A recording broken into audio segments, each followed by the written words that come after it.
Noticentro 1, CMI. Buenas noches, bienvenidos a las noticias. Los siguientes son los 3 hechos más importantes de hoy en Colombia. El Gobierno Nacional radicará en las próximas horas en el Congreso el proyecto de ley que prorroga, modifica y adiciona la Ley de Orden Público. Noticentro 1 CMI conoció en exclusiva el texto del proyecto que crea las condiciones para poder negociar con todos los grupos armados ilegales que operan en el país y que faculta al presidente de la República para adoptar disposiciones que permitan llevar a cabo esas negociaciones y bajo qué condiciones. Vamos a desarrollar esta primicia en nuestra emisión nacional a las 9 de la noche. En su primera salida internacional, el presidente Gustavo Petro propuso a la comunidad andina de naciones un revolcón a las políticas antidrogas de la región. Durante su participación en el Consejo Presidencial Andino, que se llevó a cabo en Lima, Perú, el mandatario propuso que en la comunidad andina se convoque una conferencia de países centroamericanos, suramericanos y caribeños para discutir una nueva política de lucha contra las drogas que sea de vanguardia. Ampliación de esta noticia en nuestra emisión nacional a las 9 de la noche. Ante el presidente Nicolás Maduro presentó sus credenciales como embajador de Colombia en Venezuela, Armando Benedetti. El nuevo embajador sostuvo una corta reunión con el mandatario venezolano, en la que además de regalarle un sombrero volteado, le llevó un mensaje de restablecimiento de los lazos entre ambos países. Maduro, por su parte, calificó el encuentro como el inicio de una nueva etapa de paz y hermandad en las relaciones diplomáticas de ambos países. Ampliación de esta noticia en nuestra emisión nacional a las 9 de la noche. Las siguientes son las noticias más importantes del mundo hoy. La NASA explica la falla que obligó a la cancelación del despegue del cohete con el que el hombre planea volver a la Luna. Ucrania lanza sorpresiva contraofensiva y recupera varios pueblos que estaban en poder de Rusia. Caen los mercados del mundo nuevamente por la expectativa de un posible aumento de tasas en Estados Unidos. Estalla crisis en Irak, enfrentamientos en las calles y órdenes de evacuación en varias embajadas. Inundaciones mortales en Pakistán. Más de un tercio del país bajo el agua y más de 30 millones de afectados. Alarma por otro tiroteo en Estados Unidos. 3 muertos en un supermercado de Oregón. Cuñada del presidente de Perú es enviada a la cárcel por corrupción. Heroica acción de un niño de 10 años salva la vida de su madre. Hallan restos del dinosaurio más grande en Europa. Con Claudia Palacios y Margarita Ortega. La NASA explicó el motivo por el cual debió cancelar el lanzamiento de su supercohete Artemis 1, con el cual planea regresar a la Luna. La nueva misión quedó programada para el viernes 2 de septiembre. Miles de personas, incluidos políticos, habían llegado de todo el mundo para ver el lanzamiento de Artemis 1. 50 años después de la última misión Apolo, el programa Artemis había desatado una gran emoción en esa carrera para tomar la posta de la exploración lunar con un lanzamiento de prueba hoy del cohete más poderoso en la historia de la NASA. Sin embargo, a través de su cuenta de Twitter y la transmisión oficial, la NASA confirmó que se canceló el lanzamiento debido a problemas que tuvieron con el motor. We don't launch until it's right. And in fact, they've got a problem with the gases going on the engine bleed on one engine. You can't go. There are certain guidelines. And I think it's just illustrative that this is a very complicated machine, a very complicated system. De acuerdo con la NASA, el viaje de la nave espacial durará un total de 42 días para llegar a la Luna. Luego girará alrededor de ella y regresará a la Tierra en un recorrido de un poco más de 2 millones de kilómetros. Por eso la importancia de que cada uno de los elementos de la nave esté en perfecto estado. Este es el primero de 3 viajes que tiene planeados la NASA con el objetivo de llevar a los seres humanos a la Luna y posteriormente a Marte. La agencia intentará lanzar de nuevo la misión el viernes 2 de septiembre. Si tampoco se puede, entonces lo aplazarán para el lunes 5. La popularidad del presidente Joe Biden se recuperó luego de varios éxitos políticos que también se espera les dé oxígeno a los candidatos demócratas de cara a las elecciones de noviembre. La buena racha de Joe Biden empieza a tener su reflejo en las encuestas que desde la caótica retirada de las tropas de Afganistán no repuntaban a favor de la imagen del presidente, que con la inflación más alta en 40 años registró los peores índices de aprobación en julio. Según Gallup, solo un 38% de los estadounidenses aprobaron la gestión de Biden el mes pasado, el nivel más bajo de un presidente a estas alturas de su mandato en las últimas décadas. Sin embargo, solo en un mes esa popularidad aumentó hasta el 44% tras una serie de éxitos políticos que concluyeron en la operación para matar al líder de Al-Qaeda, la cifra de menor desempleo en el último medio siglo y la aprobación de una ambiciosa ley de reducción de la inflación en el Congreso. La cifra, además de dar un respiro al presidente, también resulta muy conveniente para su partido justo cuando se acercan las elecciones legislativas de noviembre, que parecían destinadas a ser una catástrofe para los demócratas. Las autoridades de Ucrania lanzaron una contraofensiva sorpresa para recuperar varios pueblos y una importante ciudad que se encuentran bajo control ruso. Las fuerzas ucranianas lanzaron una contraofensiva en el sur del país para recuperar la ciudad de Gerson, ocupada por las tropas rusas. Según un diputado del Consejo Regional de Gerson, hubo un poderoso ataque de artillería contra posiciones enemigas en todo el territorio de la región. El funcionario aseguró que Ucrania tiene ventaja en el frente sur después de varios ataques en las últimas semanas contra puentes en la región orientadas a obstaculizar la logística del enemigo. Esta región es esencial para la agricultura ucraniana, pero también es una posición estratégica ya que es limítrofe con la península de Crimea, anexada por Rusia en 2014. Un equipo de expertos de la OIEA, el Organismo Internacional de Energía Atómica, se dirige a la central nuclear ucraniana de Zaporilla, la más grande en toda Europa, que fue ocupada por tropas rusas desde marzo pasado. El director general del organismo, el argentino Rafael Grossi, encabeza la misión formada por una decena de personas que llega tras semanas de bombardeos y un peligroso pulso entre Ucrania y Rusia que ha disparado los temores a que se produzca una catástrofe nuclear sin precedentes. La Unión Europea podría prohibir los visados a ciudadanos rusos. Los ministros europeos de Relaciones Exteriores abrirán este martes en Praga una complicada discusión sobre el pedido lanzado por Ucrania para que el bloque prohíba el ingreso de turistas rusos, una iniciativa que genera agrias divisiones. Los principales mercados mundiales abrieron la semana con pérdidas ante la fuerte posibilidad de subidas más agresivas de las tasas de interés en Estados Unidos y Europa. Eso también empujó el precio del dólar a nuevos máximos en 2 décadas. Las principales acciones cerraron a la baja en Wall Street, que tras la peor semana en meses, mantiene la racha negativa que fue agravada con los comentarios hechos por el presidente de la Reserva Federal, que aseguró que los tipos de interés seguirán subiendo para combatir el aumento del costo de vida. El Standard & Poor's 500 cedió 0,7%, el Nasdaq bajó 1% y el Dow Jones cerró 0,6% abajo. Por su parte, las acciones europeas moderaron las fuertes pérdidas del inicio de la jornada, que llegaron a superar el 2% después de que los comentarios de los responsables monetarios de los bancos centrales avivaran el temor de que se tomen medidas agresivas para acabar con la inflación, aumentando los riesgos de recesión. Crisis en Irak. Al menos 12 personas muertas y más de 250 heridas dejan las protestas originadas por el anuncio de retirada del líder chií Muqtada al-Sadr.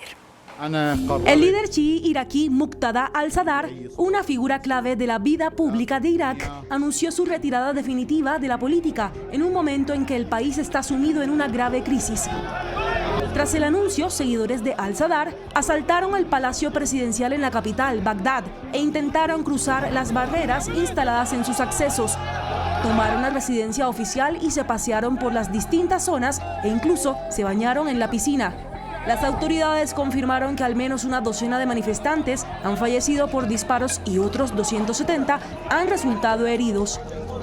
El ejército iraquí anunció un toque de queda en todo el país. La misión de Naciones Unidas y Estados Unidos calificó la actual escalada extremadamente peligrosa e instó a los manifestantes a cooperar con las fuerzas de seguridad. Y Pakistán declaró catástrofe climática por inundaciones que dejan más de 1.000 muertos, entre los que se encuentran cientos de niños. Más de un tercio del país está bajo el agua. Recientes imágenes muestran el imponente avance de las inundaciones en Pakistán, país que atraviesa uno de los peores desastres climáticos. El mozón monstruoso trajo con él graves desbordamientos que dejan 1.033 personas muertas, entre ellas 348 niños, y a miles sin hogar mientras arrastran pueblos y cultivos. Tras declarar la emergencia climática, el gobierno pidió ayuda internacional. Estados Unidos, Reino Unido, China y Emiratos Árabes Unidos, entre otros países, han respondido a la solicitud, pero se necesitan más fondos para enfrentar las peores inundaciones que vive la nación desde hace 12 años. Al menos 33 millones de personas se han visto afectadas por la catástrofe y el ejército ha sido desplegado para ayudar en las operaciones de auxilio y rescate en las zonas afectadas por las inundaciones. 3 muertos dejó un nuevo tiroteo en Estados Unidos que se desató en un supermercado en Oregón. Según las autoridades, el atacante, que portaba un fusil AR-15 y una escopeta, ingresó a una tienda de comestibles y disparó a 2 personas. El sospechoso fue hallado muerto en el mismo lugar de los hechos y poco antes había realizado un ataque similar sin consecuencias graves. La justicia de Perú dictó 30 meses de cárcel a la cuñada del presidente Pedro Castillo. Jennifer Paredes, hermana de la primera dama peruana, es acusada de integrar una supuesta red de corrupción dirigida desde el Palacio de Gobierno, conceder contratos de obras públicas de forma irregular y lavado de activos.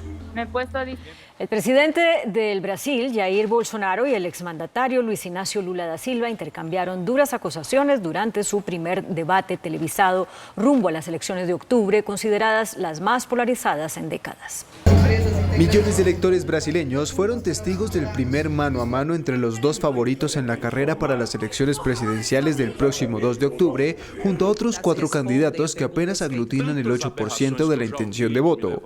El debate, organizado por diversos medios de comunicación y dividido en 3 bloques, fue el escenario en el que el exmandatario Luis Ignacio Lula da Silva y Jair Bolsonaro protagonizaron un duro choque en el que se acusaron mutuamente de mentir y de propagar falsas informaciones. El duro cara a cara entre estos 2 favoritos es una evidencia de lo encendidos que están ahora los ánimos ante la elección más polarizada en los últimos años.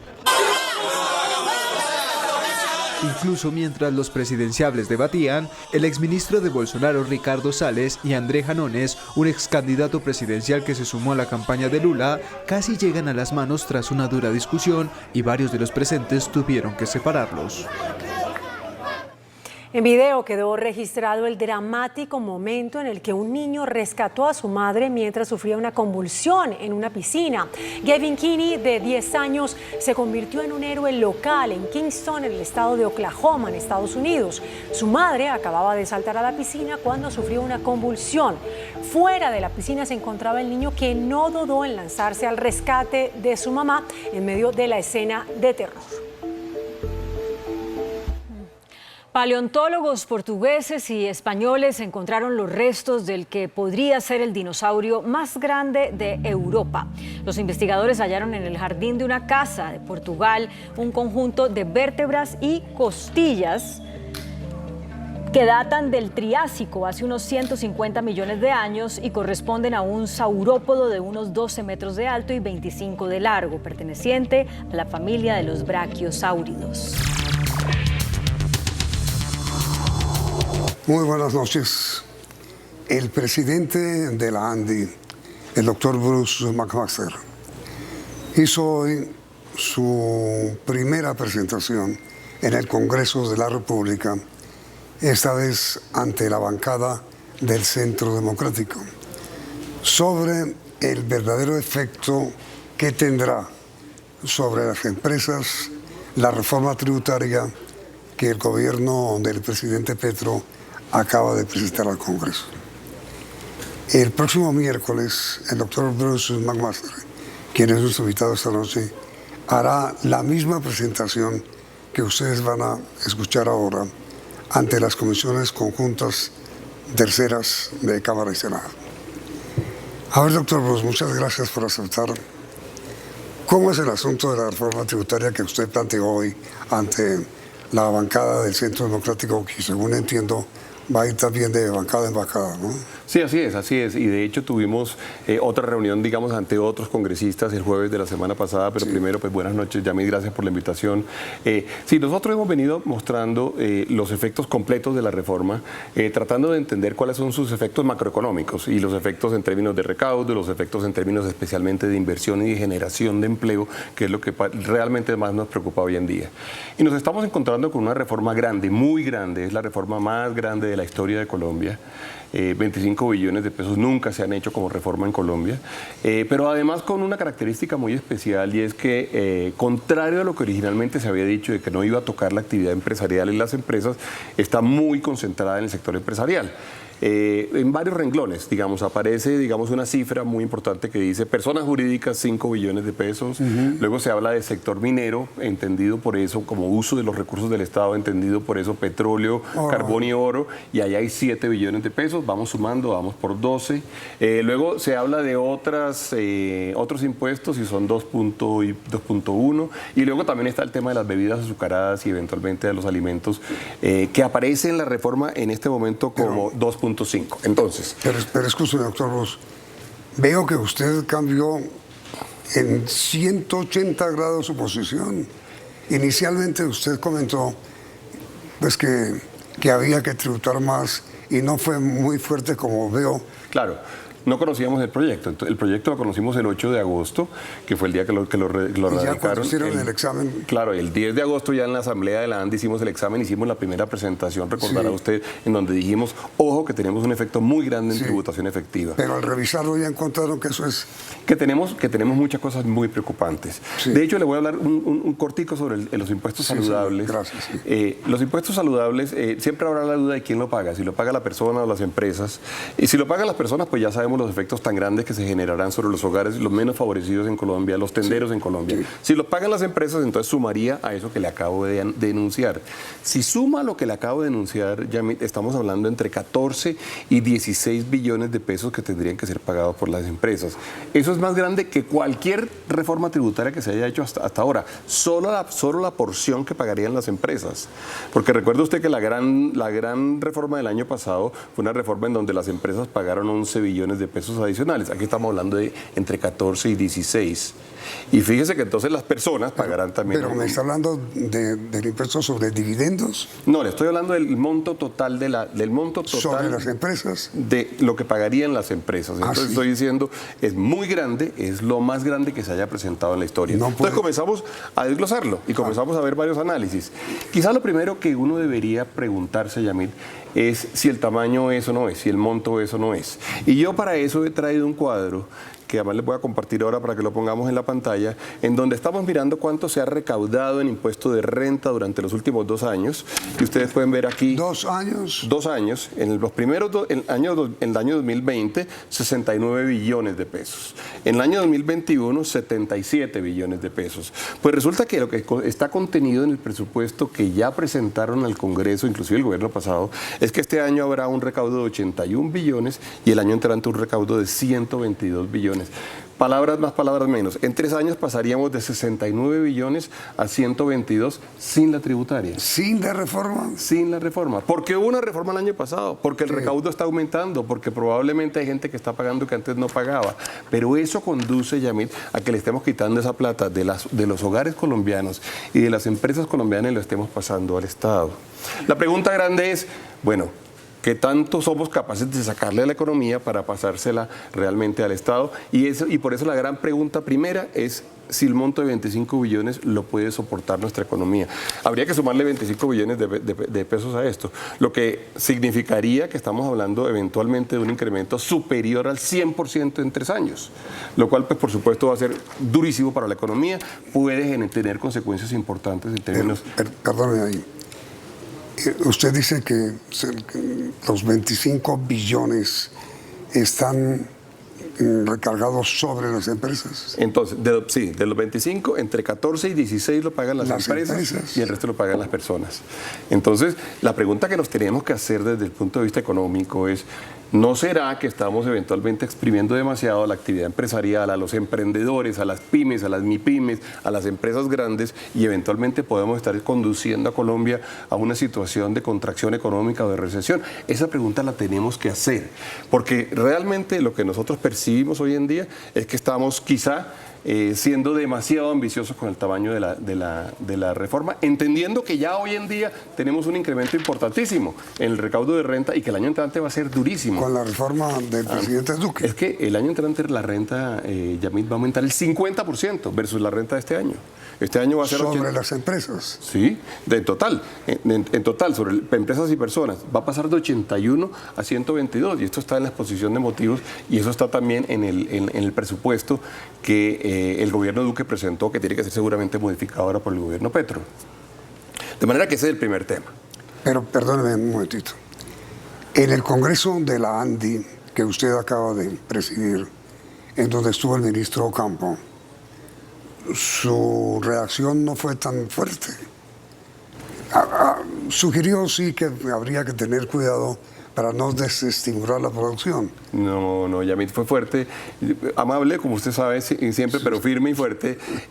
Yo inclusive presenté un cuadro mostrando cómo Colombia pasaría a ser quizá la economía de la OECD con mayores impuestos efectivos de tasa efectiva de tributación, la economía de la OECD también con mayor suma de tasa efectiva de tributación en compañía más tasa de los inversionistas. Tal vez sí recuerdo porque me parece que el ministro Ocampo se molestó.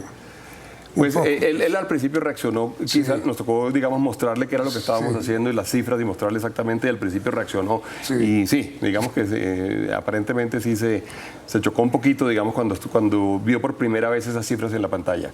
Con eso dicho, el otro tema que vale la pena mucho mirar, Yamit, que en Colombia no nos hemos atrevido a dar esa discusión bien dada, es la suma de cuánto pagan los inversionistas por la vía del impuesto a las empresas más el impuesto que pagan como personas. ¿Y por qué hay que ver esto? Lo primero que hay que decir es que la OECD y todos los organismos internacionales siempre analizan la suma de estos dos impuestos porque son los que definen que haya inversión o no haya inversión en un país. Y cada persona tomará la decisión de decir, ¿vale la pena invertir o no vale la pena invertir? De acuerdo con esa combinación.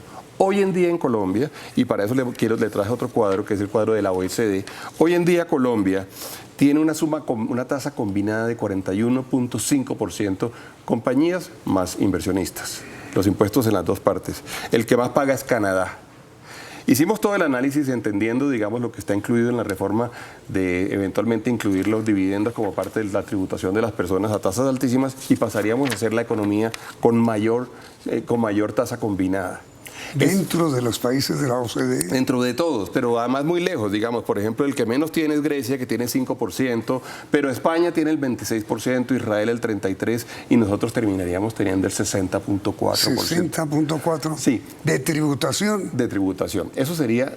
se lo digo y no quiero aparecer apocalíptico aquí, pero lo va a hacer. Pero perdón, dígame. 64.4 dice usted. 60.4. ¿Para personas o para empresas? Para un inversionista que invierte en Colombia, cuando invierte, usted llega, hace un negocio en una empresa, la empresa paga una tasa de tributación, que la paga, y luego de eso le entregan los dividendos y vuelve y paga unos impuestos y eso le termina dando 60.4. Eso ahuyenta por completo la inversión. Eso ahuyenta con toda la inversión y eso nos asusta. Y nos asusta porque eso definitivamente sería un determinante para que eventualmente no se puedan cumplir algunos de los sueños que todos tenemos alrededor de que Colombia realmente invierta más, genere más empleo, genere más oportunidades, podamos generar mayor equidad, le demos recursos al Estado para que el Estado además pueda hacer su inversión social y tenemos que ser inteligentes en ello. Porque esta tasa en particular es la que realmente mueve la inversión en el planeta. Y si nos equivocamos y nos vamos por una tasa de esta naturaleza, seguramente vamos a tener un efecto demasiado grande, del cual nos vamos a arrepentir por muchos años. ¿Y usted tuvo ocasión de plantearle esa situación al señor ministro de Hacienda? La buena noticia, le diría yo, dentro de toda esta preocupación que tenemos hoy en día, es que en todas las conversaciones que hemos tenido con el ministro de Hacienda hemos encontrado receptividad en él. Él ha preguntado por las cifras, en los casos en los cuales se ha encontrado con que efectivamente hay cosas escandalosas o cosas increíblemente altas, él mismo ha dicho, tendremos que revisarlo. Él de alguna forma plantea el hecho de que él necesita los 25 billones y que le demos otras alternativas y que le hagamos otras propuestas. Yo me atrevo a decir que de pronto no necesitamos 25, de repente necesitamos mucho menos, y que de pronto la economía no está en capacidad de pagarlas. Entonces yo creo que la reflexión es una reflexión que tenemos que dar completa, bien hecha, serena y pensando en el futuro del país. Pero, a ver, doctor Bruce, el señor ministro de Hacienda se ha sido claro en esto. Yo, ha dicho él, estoy dispuesto a revisar toda la reforma con ustedes, siempre y cuando el recaudo sea el mismo, 25 billones. ¿Cómo va usted a aceptar la propuesta? Inmediatamente después de comerciales.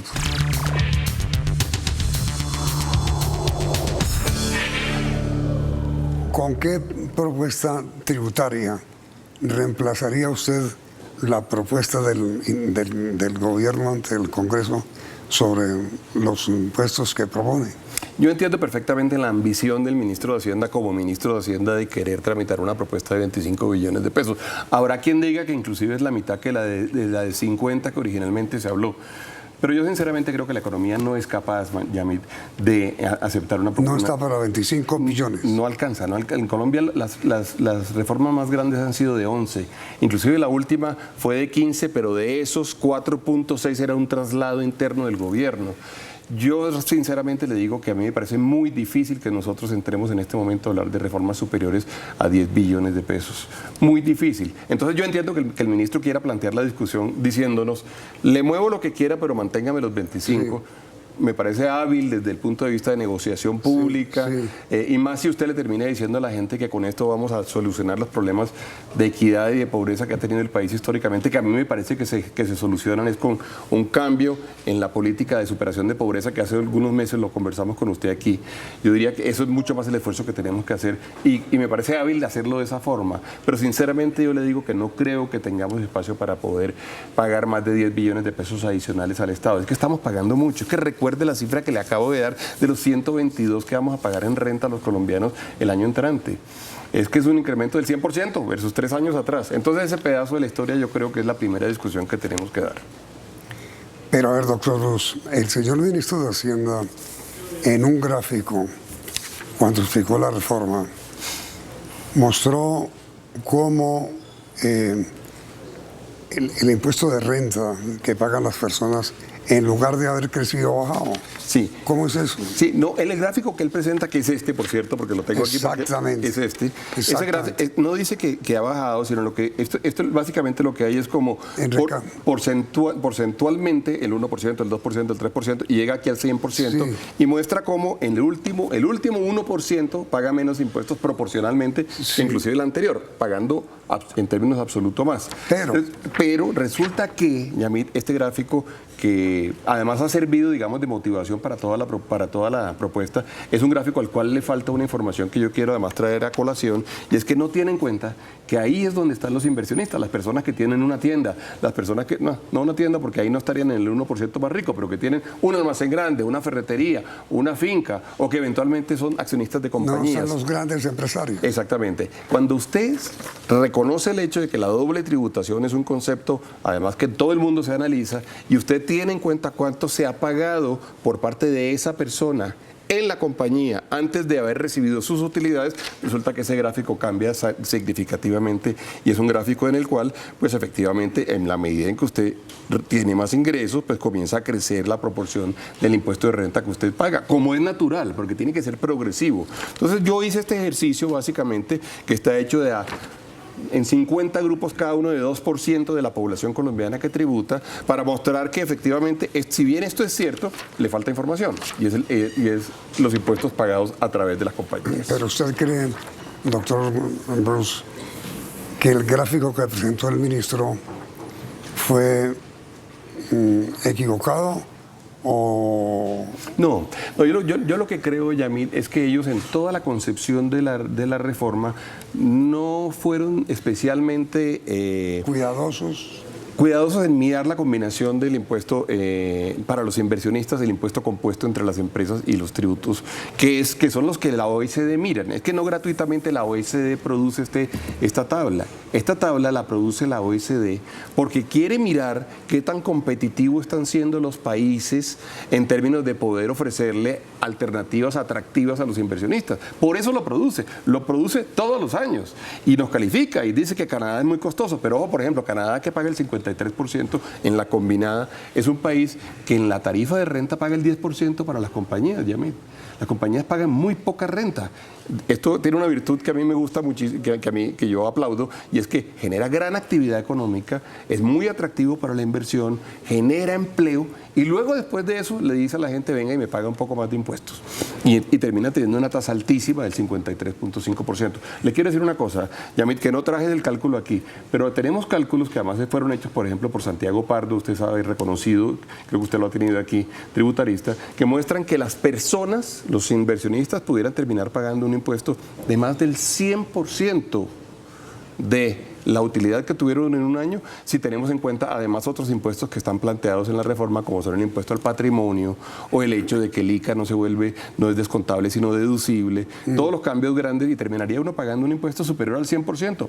¿Quién va a venir a Colombia? Nadie. Con una última aclaración, Yamit, y es que además hay un tratamiento diferenciado entre los inversionistas nacionales, los inversionistas extranjeros y los inversionistas extranjeros que están en un país con el cual hay un convenio o un tratado internacional de doble tributación. Y es mucho más atractivo en este momento invertir desde afuera que invertir desde Colombia. Algo está mal. Ahora, afortunadamente la reforma no ha sido tramitada y podemos corregirla, y afortunadamente tenemos un ministro de Hacienda que entiende bien todos estos temas y que ha demostrado voluntad para ojalá poder mejorarlo, pero necesitamos realmente saber en dónde se va a mejorar y cómo.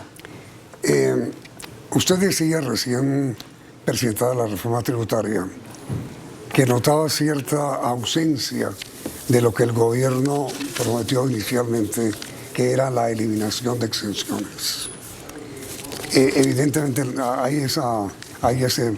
podría presentar por parte suya esa propuesta. Elimine exenciones que son...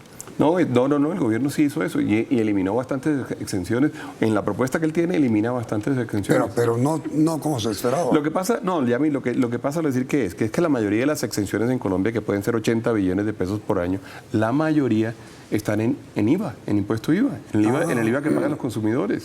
Entonces yo entiendo bien al gobierno cuando el gobierno no quiere meterse eso no se puede tocar con el consumidor.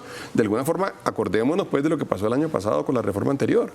Entonces, una muy buena cantidad de las exenciones están representadas en IVA, que es lo que consumimos todos en los hogares, pero sobre todo le pesa mucho más, por supuesto, a los hogares con mayores condiciones de vulnerabilidad económica.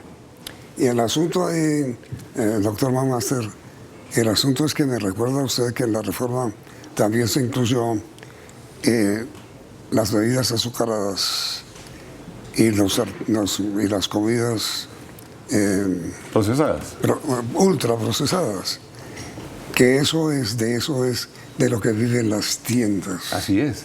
250.000 tiendas. 305.000 dio el último informe que dieron el viernes de la semana pasada. Entonces, ayer fue el día del tendero. Entonces, mi pregunta es, el gobierno siempre ha dicho que la reforma no iba a afectar a la clase popular ni a la clase media. ¿Cómo no va a afectar la eliminación de lo que venden las tienditas, que son gaseosas? Sí, y los productos que se procesan, claro. No, casi que usted respondió con la pregunta. Esa es una preocupación grandísima que tenemos, porque en realidad ya sabemos que científicamente hay discusiones y hay diferentes posiciones alrededor realmente de la capacidad de poder reducir la obesidad con medidas de esta naturaleza. Sí, pero usted tiene que presentarle alternativas a la gente, y mientras no haya alternativas para la gente y para los tenderos, que son 305.000, por lo menos en lo que aparecían en el último estudio que hizo. ¿Y entonces? Ahí tenemos un problema muy, muy grande, porque va a haber afectación para los tenderos y va a haber incremento en la inflación para los hogares colombianos que hoy en día pues consumen esos productos. Porque claro, usted le pone un impuesto, ese impuesto lo tiene que pagar el consumidor como siempre. Entonces uno termina realmente generando un gran efecto sobre el consumidor. Yo la verdad, Yamit, creo que, y voy a repetir lo que dije hace unos minutos, yo creo que Colombia tiene que concentrarse en tratar de incrementar el recaudo como se está haciendo para el año entrante. Es probable que uno pueda tener un incremento equivalente solamente con las medidas que hasta ahora se han tomado, siempre y cuando la economía crezca para el año 2024. Eventualmente hacer una reforma mucho más medida, y le repito, entre 8 y 10 billones de pesos, que es mucho dinero, es una reforma muy grande, muy grande. La penúltima reforma había sido de 7 billones, la última fue de 11 billones. Es mucho dinero, Yamid. Es que uno pierde las proporciones de esto, porque nos comenzaron a hablar de 50 al principio, nos parece que 25 es poco. No, 25 es 250% más de lo que había sido la última en términos del pago de las compañías. Entonces yo creo que nos va a tocar hacer ese ejercicio, hacerlo bien hecho. La mejor reforma tributaria, Yamid, es poder generar trabajo, poder generar empleo, poder generar producción. Está demostrada en las cifras de recaudo que tenemos para el año entrante. No ha habido una reforma que aumente en 50% el recaudo en renta. Bueno, pues el crecimiento económico lo está logrando para el año entrante. Pero entonces, doctor Bruce, que el gobierno se olvide, o el ministro, o el gobierno, pues, se olviden de 25 billones. Que si acaso piensen en la mitad, 14, 8, 14. Yo no lo digo de esa forma, yo digo lo que es conveniente para el país. Puede ser que lo tramite por 25 y sería un error, increíblemente grande.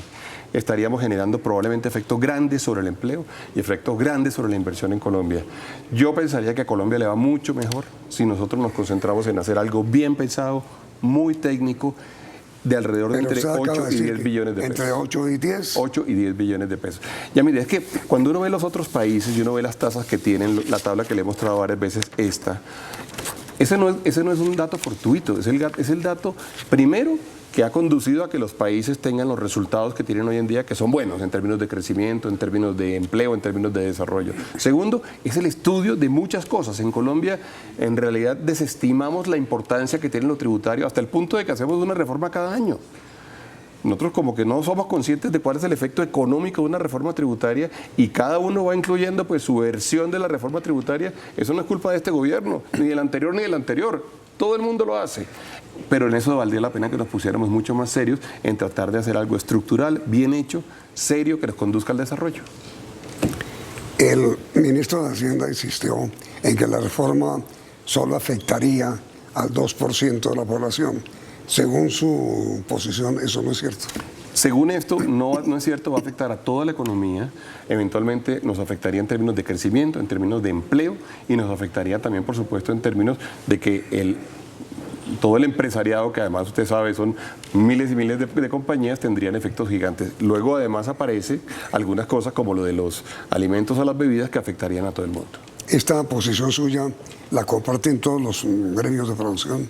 Pues yo diría que sí, oyéndolos esta mañana a ellos en la audiencia que hubo, ellos en la audiencia en el Congreso, ellos dijeron más o menos lo mismo, cada uno muy concentrado, digamos, en los impuestos. Yo no hablé de los impuestos específicos de sectores, pero yo diría que sí, en eso estamos de acuerdo, y así fue planteado desde el 10 de agosto y ha sido compartido. El asunto, doctor Bruce, es que ustedes hablaron hoy ante una bancada de oposición. Sí. Luego todos estaban de acuerdo. Ese es un buen punto, porque por eso habíamos tenido una reunión el jueves con 40 congresistas en donde había de todo. Sí, y por eso tenemos afortunadamente la oportunidad de conversar frente a las comisiones terceras conjuntas, que además son las que van a tomar la primera decisión, porque serán las que decidirán cuál es el articulado que pasa a las plenarias de Cámara y Senado. Pero el Congreso, el gobierno tiene aseguradas mayorías en el Parlamento. Pues en eso fíjese usted, Yamit, que yo creo, y abogaba yo inclusive en un trino ayer, diciendo que ojo que el unanimismo no le ayuda a la democracia y uno no apoya porque sí a cualquier iniciativa del gobierno. Nosotros sí tenemos la esperanza de que se dé un debate profundo, amplio, muy consciente de las consecuencias que pueda tener sobre toda la población, específicamente, y arranquemos ahora con la tributaria que se ha puesto a consideración del Congreso, que entre otras cosas, por cierto, el mensaje de urgencia pues de repente no se necesita, de pronto podemos hacer un debate profundo que conduzca a que tengamos una mejor decisión por parte del legislativo. Conclusión, señor presidente de la ANDI, la reforma tributaria coloca en grave peligro de estabilidad futura a la industria en Colombia. Yo diría que coloca en grave peligro la inversión futura. Seguramente las empresas que están hoy en día pues no se van a ir, uno no mueve la fábrica por esta razón, pero no va a haber nuevas inversiones, no tendría por qué haberlas. Si yo lo invito a usted a un negocio, usted no tendría por qué entrar a ese negocio si es racional de aquí en adelante. Si esto siguiera, esto se puede arreglar. Y creemos que tenemos un ministro suficientemente razonable para arreglarlo. Por último, doctor McMaster, piense, por favor, en fórmulas, porque va a ser muy difícil que el ministro baje de 25 a 8. Pero si alguna vez llega a tener el ministro aquí, ojalá le diga lo contrario a usted, Yamit, porque yo creo que él debería pensar también en recaudar menos dinero en este momento. Ojalá que sí. Doctor McMaster, muchas gracias. No, Yamit, muchas gracias a usted. Y ojalá le logre una solución a semejante problema. Es un problema grandísimo. Ojalá. Y a ustedes, televidentes, también muchas gracias por la sintonía y los invitamos a que sigan aquí en Noticentro 1 CMI. Noticentro 1 CMI. Noticentro 1 CMI obtuvo en exclusiva el proyecto del presidente Petro para solucionar el conflicto armado en Colombia. Se suspenderán órdenes para extradición a quienes negocien la paz total. Proyecto crea regiones de paz que equivalen a zonas de distensión para los diálogos. Se creará servicio social obligatorio en vez de servicio militar. El proyecto que prorroga Ley de Orden Público será presentado esta semana por ministros de Interior, Defensa y Justicia. En su primer viaje al exterior, Petro presenta en Lima nueva política antidrogas. Andy objeta reforma tributaria. Proyecto actual ahuyenta inversión, genera desempleo y afecta gravemente a empresas. McMaster propone una reforma realista para recaudar 8 billones de pesos. Escandaloso sicariato en Bogotá. Se han presentado 292 casos este año. 6 indígenas asesinados en Ipiales, 3 en Caldono, Cauca y muerto líder comunal en Remolinos, Magdalena.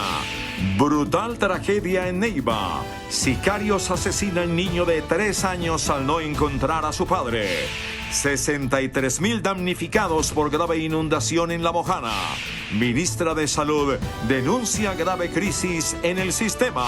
Inflación subirá al 10% este mes, anuncia la bolsa. Con Claudia Palacios y Margarita Ortega. Bienvenidos a nuestra segunda hora de noticias. Noticentro 1 CMI obtuvo en exclusiva el proyecto de ley del gobierno del presidente Gustavo Petro para solucionar el conflicto armado en Colombia. La iniciativa faculta al mandatario para suspender órdenes de captura con fines de extradición a quienes estén en diálogos de paz y a crear regiones de paz donde puedan adelantarse esas conversaciones. Este es el proyecto de ley que conoció en exclusiva Noticentro 1 CMI, que adiciona, modifica y prorroga disposiciones contenidas en la Ley 418 del 26 de diciembre de 1997, conocida como Ley de Orden Público. Esta ley fue utilizada por el gobierno de Andrés Pastrana durante el proceso con las FARC en el Caguán y por Álvaro Uribe en Ralito en el proceso con los paramilitares. También por Juan Manuel Santos en las negociaciones que lograron el acuerdo de paz con las FARC. En el gobierno Petro, el espectro de la ley es mucho más ambicioso porque busca implementar la seguridad humana y la paz total como solución al conflicto armado. De acuerdo con el ministro del Interior, Alfonso Prada, el proyecto fue redactado por funcionarios de 3 carteras distintas: Interior, Defensa y Justicia. Esa ley 418 la hemos sometido a una nueva redacción.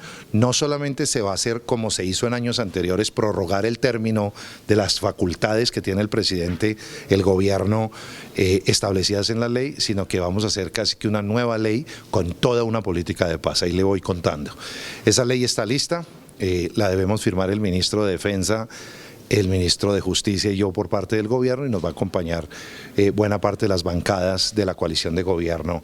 El texto del proyecto en poder de este noticiero consta de 98 páginas y tiene el rótulo de confidencial. Dice que la política de paz será prioritaria en los asuntos del Estado, transversal a estos e integral tanto en lo referente a la implementación de acuerdos como en relación con procesos de negociación, diálogo y acogimiento a la justicia.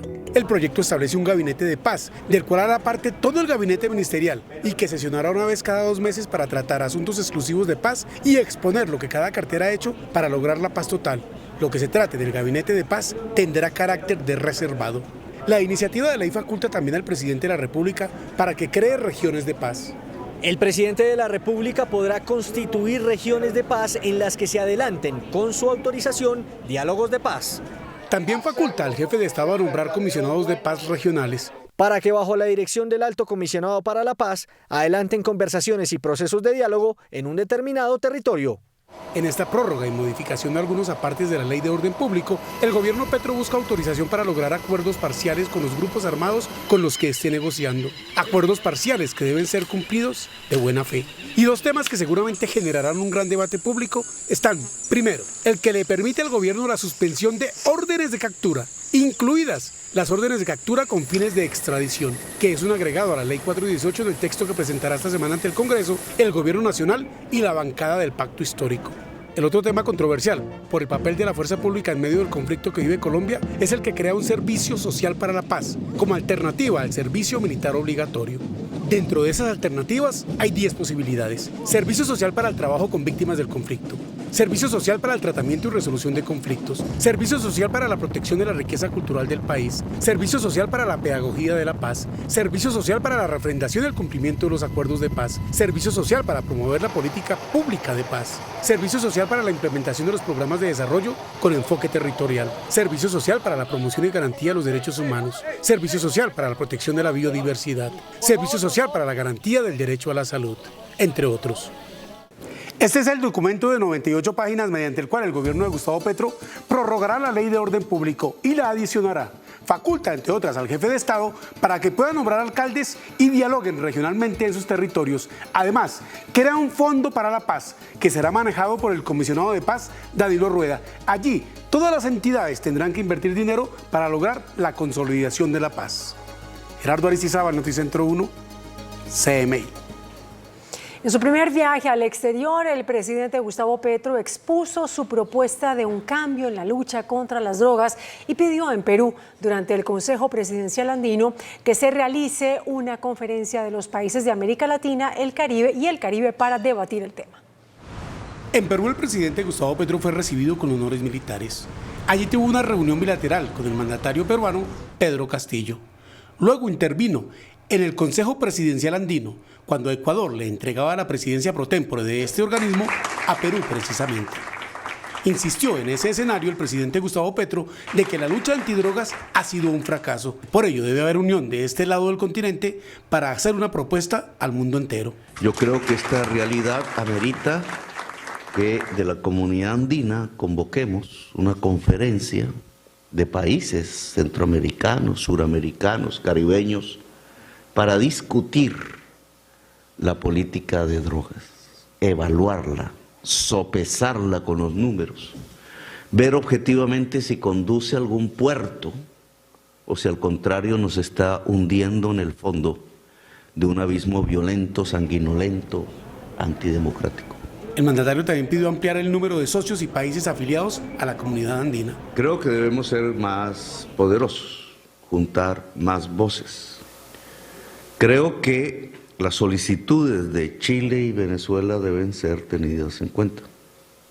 Volver al primer escenario de la comunidad andina, cuando ellos integraban este instrumento de integración. Y dijo que ya se debe pensar en una transición energética que una al continente, una interconexión eléctrica que abarataría los costos de los países miembros. La reforma tributaria está en contra de la empresa privada, ahuyentará la inversión, causará alto desempleo y pondrá a Colombia como el país de la Organización de Cooperación Económica OCDE con la mayor tasa de tributación. Eso fue lo que aseguró esta noche a Noticentro 1 CMI el presidente de la Asociación Nacional de Industriales, Bruce McMaster. En el espacio Pregunta Yamid, que se transmite a las 8:30 de la noche, la reforma tributaria del presidente Gustavo Petro recibió hoy las mayores críticas de los industriales y empresarios a través del presidente de la ANDI, Bruce McMaster. La gran preocupación que tenemos realmente es lo que vaya a suceder con la inversión.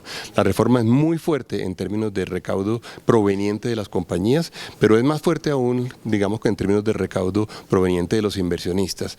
Los empresarios sienten que la afectación a sus empresas será enorme. Sin duda sí la va a afectar.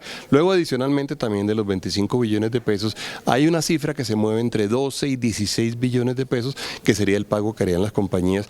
Les preocupa que la tasa de tributación combinada, es decir, lo que pagan los inversionistas más lo que pagan las empresas, lleva al país a ser el menos competitivo.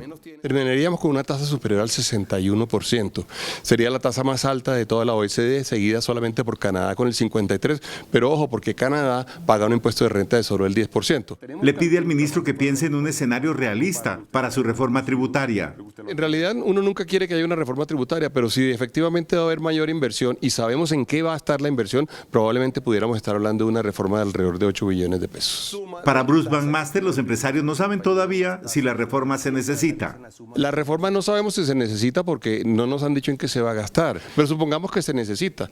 Bueno, hay que bajarle un poco, creemos nosotros, a las ambiciones. Bruce McMaster recalcó que es preocupante que la reforma, al afectar la inversión, pueda generar altísimo desempleo. El Centro Democrático, el principal partido de oposición, anunció que promoverá una moción de censura contra el canciller Álvaro Leiva por la ausencia de Colombia en la reunión del Consejo Permanente de la OEA que sancionó a Nicaragua por violaciones de los derechos humanos. Por orden del canciller Álvaro Leiva, Colombia no estuvo presente en la sesión del Consejo Permanente de la OEA, donde se condenó a Nicaragua por violación de los derechos humanos. Por eso, senadores y representantes de la oposición del Centro Democrático consideran que ese silencio es cómplice y debe abrirse un proceso de moción de censura. Yo creo que convergen dos hechos que son sumamente graves. Por un lado, Colombia rompe una tradición de respeto y defensa de la Carta Democrática Interamericana y adicionalmente vemos que el canciller Leiva empieza mintiendo a los colombianos a propósito de los fines o los motivos que lo llevaron a esa decisión. Otros dirigentes políticos también salieron a criticar la decisión del gobierno de Petro. Resulta sorprendente que Gustavo Petro, siendo candidato a la presidencia, haya sido crítico de las violaciones a derechos humanos en diferentes partes del mundo, inclusive en Colombia.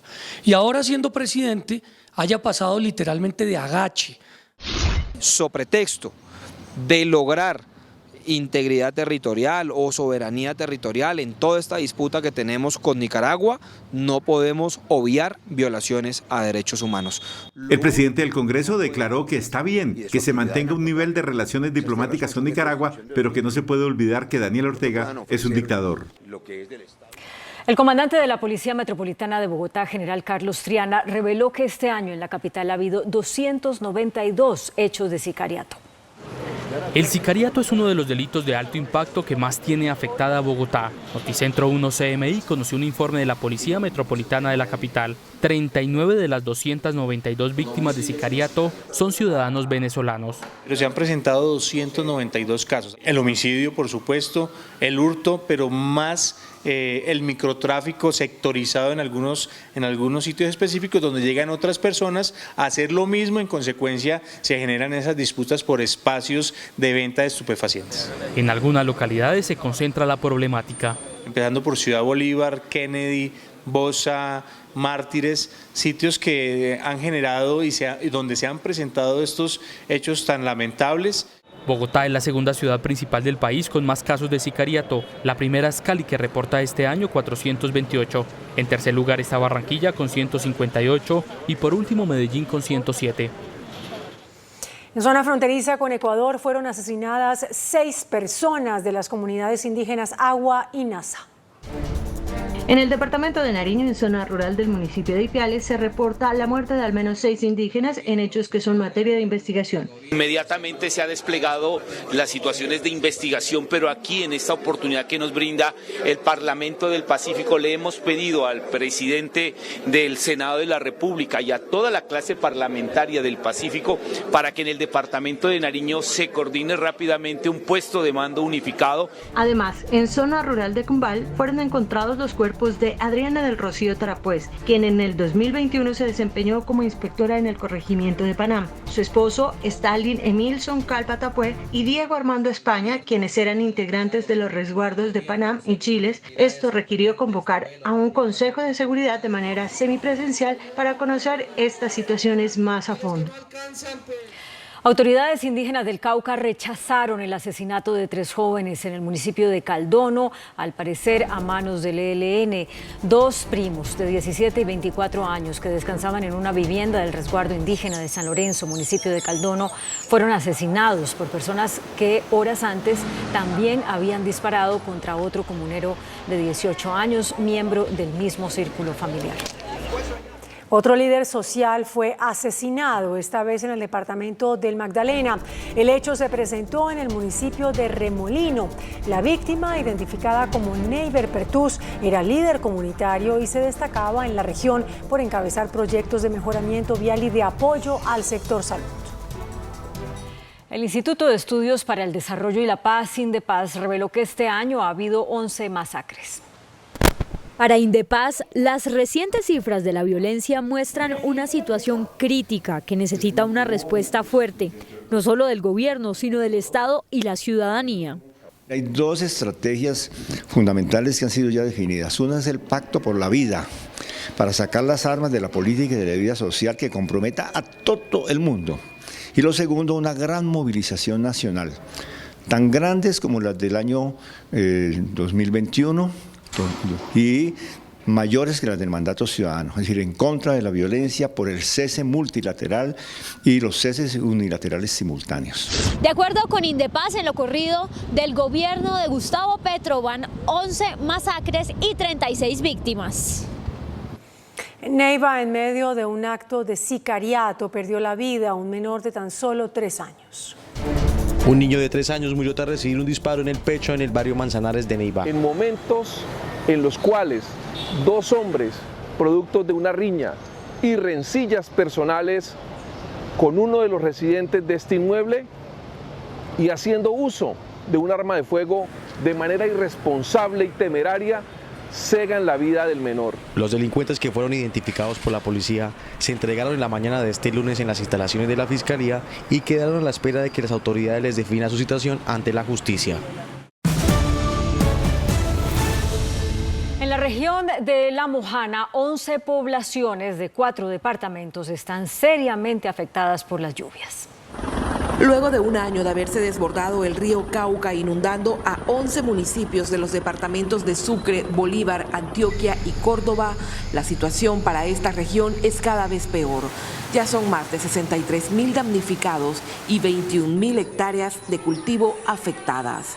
Esto no es de ahora. Desafortunadamente, el río Cauca se encajona entre montañas desde que sale del Valle del Cauca y la única parte que tiene para explayarse, para salirse, es en la zona de La Mojana. Debido a la sedimentación, es la realidad del problema, la sedimentación. Si no trabajamos sobre la sedimentación causada por la minería ilegal, no vamos a llegar a ninguna parte. Pese a los más de 30.000 millones de pesos que se han invertido en la zona este año, el rompimiento que empezó en el sector de Caregato con 15 metros, hoy supera el kilómetro, dejando a su paso ruina, hambre y desesperanza para una población que dice sentirse abandonada. En este momento, los campesinos, agricultores, ganaderos, estamos aguantando hambre y en una situación bastante difícil. Y peor, con la visita que nos llegó el señor presidente Gustavo Petro a decirnos que no va a ejecutar el plan COMPES. Por favor, señor presidente Petro, usted está totalmente desatinado, está desinformado y está mal asesorado. Usted lo único que tiene que hacer es ejecutar el plan COMPES, que es la solución para las inundaciones de la región de La Mojana. Los pronósticos del clima para esta región no son para nada alentadores. Las ayudas y subsidios del Estado llegaron incompletos y muchos agricultores se quedaron por fuera. Bogotá está trabajando con comparecientes, víctimas y la propia Justicia Especial para la Paz para que cuando se produzcan las primeras condenas de la JEP estén disponibles terrenos, predios o incluso proyectos productivos para cumplir con las penas alternativas. En las localidades de Usme y Sumapaz, la alcaldía de Bogotá facilitaría las condiciones para que los comparecientes sancionados a futuro por la JEP paguen sus penas alternativas. La granja de Azocún en Usme es uno de los proyectos que podría vincularse con la estrategia. Aquí participan 120 firmantes de La Paz, tienen experiencia en agricultura, cultivan hortalizas como el cale, la espinaca, el coliflor y tienen galpones. El producto nuestro que nos ha permitido financiar y sostener la granja son las gallinas que producen un huevo muy especial, muy bueno, porque es huevo de gallina feliz. El huevo es muy orgánico, es un huevo muy bueno, ausente de químicos. Hernando, exguerrillero de las FARC, estuvo 14 años en la cárcel, firmó el proceso de paz y ahora es uno de los líderes de la granja. Aromáticas. Lleva año y medio en este proceso y dice estar listo para compartir su experiencia y acoger a los sancionados. Muchos más firmantes de paz de los que tendrán justicia restaurativa resultarán con condenas, con sanciones por parte de la JEP.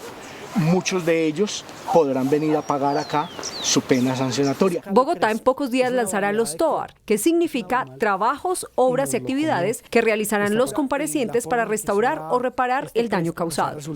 El embajador de Colombia ante Venezuela, Armando Benedetti, sostuvo su primer encuentro con el presidente Nicolás Maduro, quien le ofreció una cálida recepción en el Palacio de Miraflores. Benedetti llega con la misión de restablecer los lazos de amistad y concretar una cumbre entre el presidente Gustavo Petro y el mandatario venezolano. Jesús Medina, corresponsal de Noticentro 1 CMI en Caracas, buenas noches. Sí, muchísimas gracias por el contacto de nuestros estudios en Bogotá, Colombia. Venezuela, después de casi 4 años, tiene nuevo embajador. En esta oportunidad se llama Armando Benedetti, una de las fichas claves del presidente Gustavo Petro. El nuevo embajador de Colombia en Venezuela, Armando Benedetti, señaló que luego de su encuentro con el presidente venezolano en el Palacio de Miraflores, reiteró su propuesta para realizar una cumbre bilateral entre Gustavo Petro y Nicolás Maduro lo más antes posible. Más temprano, Benedetti, de 56 años, quien fuese en 2 periodos senador del Congreso colombiano, ya se posicionó en Caracas para ejercer su representación como el nuevo embajador de Colombia en Venezuela.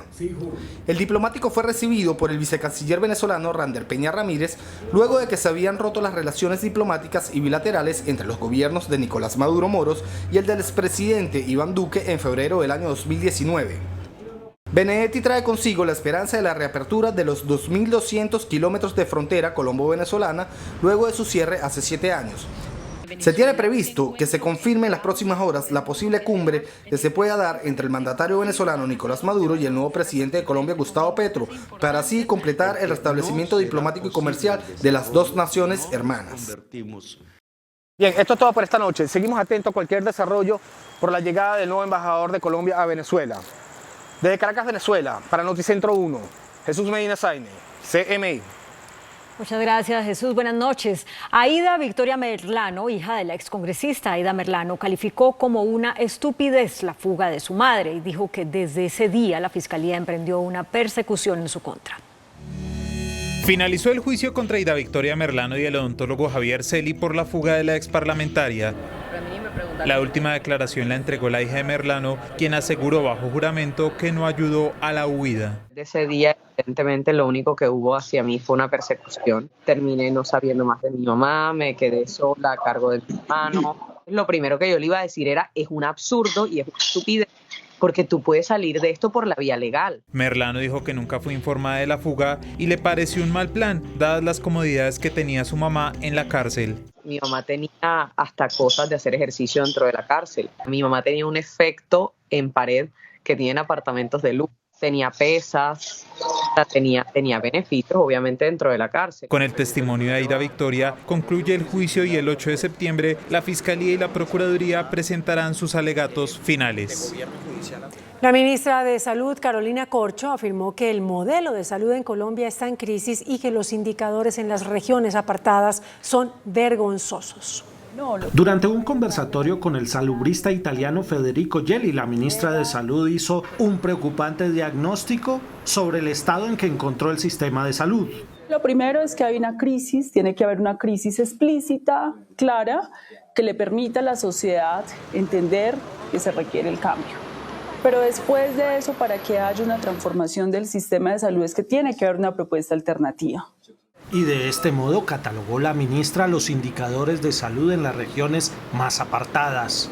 Los indicadores de mortalidad en zonas dispersas y rurales son absolutamente vergonzosos, las inequidades son vergonzosas, el atraso de la infraestructura en zonas dispersas y rurales. Según la ministra de Salud, otro de los aspectos urgentes para reformar en el sistema es el de la prevención. Juan Armando Rojas, Noticentro 1 CMI. En la condena contra el médico que implantó biopolímeros a la presentadora Jessica Cediel, la Corte Suprema de Justicia pidió investigar al INVIMA por la autorización de un ácido hialurónico fraudulento. La Corte Suprema condenó al doctor Martín Horacio Carrillo a 48 meses de cárcel por las lesiones personales causadas a la presentadora Jessica Cediel. Martín Carrillo tenía pleno conocimiento de que la sustancia aplicada en la humanidad de Jessica Cediel no podía ser ácido hialurónico, sino precisamente silicona líquida. La Corte pidió investigar a funcionarios del INVIMA, pues el supuesto ácido hialurónico que le inyectaron a Cediel en los glúteos era fraudulento, pero tenía autorización de esa entidad. Que se investigue la posible responsabilidad de terceros, particulares o funcionarios públicos que intervinieron en la distribución del producto conocido como Hialucor. Cediel se sometió a cirugías para quitar el daño que le causaron los biopolímeros que le pusieron en los glúteos bajo la promesa de ácido hialurónico. Pero mucho ojo con este llamado que hacen las sociedades internacional y colombiana de cirugía plástica. Hoy en día en nuestro país no hay, digámoslo, con un registro INVIMA, ningún ácido hialurónico que se pueda colocar a grandes cantidades para fines estéticos. Lo que tenemos hoy en día son diferentes tipos de ácido hialurónico con fines estéticos, pero con pequeñas cantidades que normalmente se utilizan en el rostro. ¿Puede aplicarse ácido hialurónico en los glúteos? No permita por ningún motivo esa sustancia. ¿Qué son los biopolímeros? Son sustancias derivadas de la silicona con contaminantes que no se deben inyectar ni se deben colocar en ninguna parte del organismo. En el Consejo de Bogotá denunciaron la grave crisis financiera en la que se encuentran los hospitales públicos de la capital. Tienen deudas por cobrar que superan el billón de pesos. Según los concejales, en grave crisis financiera están las 4 subredes que agrupan a los hospitales públicos de la ciudad. Según denuncian la propia Secretaría de Salud y la EPS Capital Salud, son los mayores acreedores de los hospitales. En este momento la deuda asciende a 1.3 billones de pesos. Todas las facturas que las subredes pasan para revisar los pagos se pueden demorar hasta 2-3 años. El secretario de Salud, Alejandro Gómez, le salió al paso a la denuncia. Esa cifra no es real, no en esos montos. Capital Salud es el mejor pagador que tienen las subredes en este momento. El déficit presupuestal de los hospitales públicos de la capital asciende a 160.000 millones de pesos. Duro jalón de orejas de la alcaldesa Claudia López al constructor Mario Huertas por falta de obreros en 4 tramos de la obra de Transmilenio por la avenida 68. Así se ven algunos tramos de la avenida 68 donde se construye la troncal de Transmilenio, con mucho trancón y pocos obreros. Quisiera pedirle con mucho afecto, pero muy enfáticamente a Mario Huertas, que es un gran constructor que tiene 4 tramos en la 68. Querido, de la 7ª a la autopista norte hay 20 personas trabajando. Y es que el reconocido constructor tiene a cargo 4 tramos que presentan retrasos, al parecer por falta de personal. La gente hace un súper sacrificio y ustedes tienen 20 personas, de las cuales la mitad son paleteros. Esta troncal de Transmilenio tiene un avance del 20% y tendrá que estar lista en el 2025. Fue aplazado el lanzamiento de Artemis 1, la misión que busca el regreso del hombre a la luna. El presidente Jair Bolsonaro y el exmandatario Luis Ignacio Lula da Silva se enfrentaron por primera vez en un duro debate televisado. La imagen del presidente Joe Biden se recupera en las encuestas. Las noticias del mundo en Noticentro 1 CMI. La NASA abortó el lanzamiento de Artemis 1 y retrasó el inicio de la misión que volverá a llevar al hombre a la Luna para el próximo 2 de septiembre. Esto después de que los ingenieros detectaron una fuga de hidrógeno, una grieta en el aislante térmico entre los tanques de oxígeno e hidrógeno líquido y una incidencia definitiva en uno de los 4 motores del vehículo de lanzamiento que se detuvo durante su cuenta regresiva. El presidente Jair Bolsonaro y el exmandatario Luis Ignacio Lula da Silva intercambiaron duras acusaciones durante su primer debate televisivo rumbo a las elecciones de octubre, consideradas las más polarizadas en décadas. La popularidad del presidente Joe Biden se recuperó un máximo en un año tras una consecución de éxitos políticos que no solo elevan la imagen del presidente al 44% de aprobación, sino que da un respiro a los demócratas de cara a las elecciones de noviembre. El ministro de Hacienda, José Antonio Campo, anunció ajustes a la propuesta de gravamen a los dividendos para evitar impactos sobre la inversión. El equipo económico del gobierno se reunió este lunes con los ponentes de la reforma tributaria con el fin de seguir buscando consensos a los artículos más polémicos del proyecto. Se trabajó en dos frentes. El primero de ellos en la propuesta sobre los dividendos, la cual tendría modificaciones para no afectar la inversión. Haya otro mecanismo, de ponerle impuestos a los dividendos, porque considera que la propuesta del gobierno pues, puede llegar para una persona muy rica a tasas de tributación muy altas. Otro de los temas son las pensiones, donde el gobierno ratificó su propuesta para que paguen impuestos a partir de los 10 millones de pesos mensuales. Pero pues sobre todo estos hay también unas proposiciones que ellos mismos dicen que habrá que analizar en la próxima sesión. Los ponentes piden racionalizar la propuesta en dividendos e incluso en mantener beneficios tributarios para algunas actividades empresariales como el hotelero. Hay un gravamen sobre los dividendos que de ninguna manera puede ser del 35 al 39, que puede oscilar entre el 12 y el 15%, es lo que creemos algunos de los ponentes. Los hoteles y las editoriales necesitan tener unos beneficios propios, unas exenciones para ellos. El ministro Campos se refirió a las advertencias de los gremios sobre los impactos al consumo, al señalar que el efecto será mínimo. Una encuesta de la Bolsa de Valores y Fedesarrollo proyecta mayores incrementos en la inflación para agosto.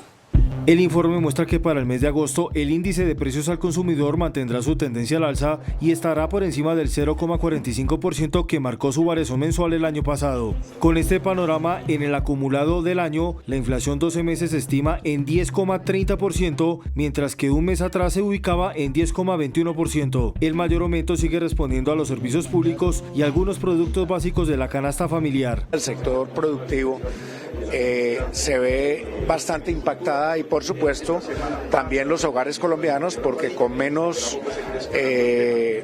recursos pueden comprar muchos menos productos. La inflación cederá sobre el segundo semestre del año, pero a un menor ritmo de lo esperado, cerrando en altos niveles del 9,88%. Ante el viaje del presidente Gustavo Petro a Perú, la ministra de Trabajo, Gloria Inés Ramírez, asumió las funciones presidenciales en un hecho que ella misma catalogó como histórica.